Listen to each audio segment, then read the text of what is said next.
आजही मी जेव्हा मंदिरात डॉक्टर बाबासाहेबांच्या अनुयायांना पाहते, इतिहास आठवला असता एका काळी त्या मंदिराच्या उंबरठ्यावर अस्पृश्यांना प्रवेश नाही म्हणत मोठमोठ्या पाट्या लावल्या जायच्या.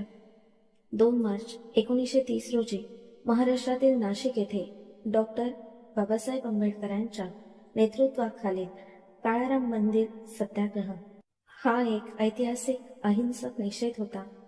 हजारो लोकांनी यात भाग घेतला. हा जाती आधारित भेदभाव, असमानता आणि अस्पृश्यतेच्या अमानवी प्रथेविरुद्धचा एक मोठा लढा होता. आज तेच अनुयायी बाबासाहेबांनी मंदिर प्रवेशासाठी लढा दिला म्हणून नाही, तर बाबासाहेबांच्या विचारांना विसरून मंदिरात प्रवेश करताना दिसतात. मग मनात प्रश्न उठतो, हा प्रवेश विजयाचा परिणाम आहे की विस्मरणाचा? आपण खरोखर मुक्त झालोय की पुन्हा त्या साखळीत गुरफटलोय? बुद्धाला स्वीकारून चाललेली माणसं पुन्हा ब्राह्मणी कर्मकांडाकडे का वळतात? बाबासाहेबांनी स्पष्ट सांगितलं होतं, मी जन्माने हिंदू असलो पण हिंदू धर्मात मरणार नाही, कारण या धर्माने मला माणूस मानलंच नाही. माझे अनुयायी मंदिरात पुन्हा जाऊ लागले तर समजून घ्या की त्यांनी माझ्या लढ्याला तिलांजली दिली आहे.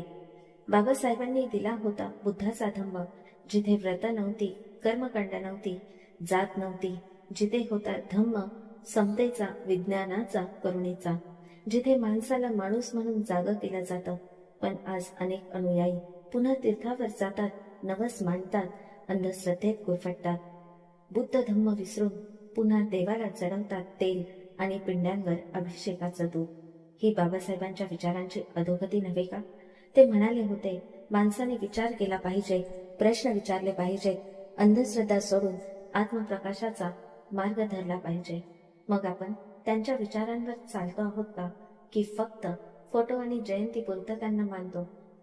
खरी श्रद्धांजली तीच जी कृतीतून दिसते.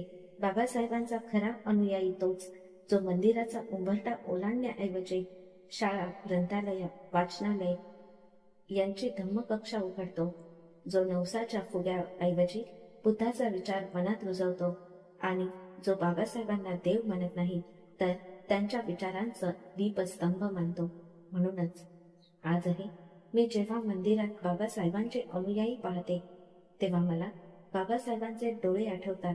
ते डोळे ज्यांनी अस्पृश्यतेचा अंधार पाहिला आणि आपल्या अनुयायांसाठी प्रकाशाचा धम्ममार्ग दिला.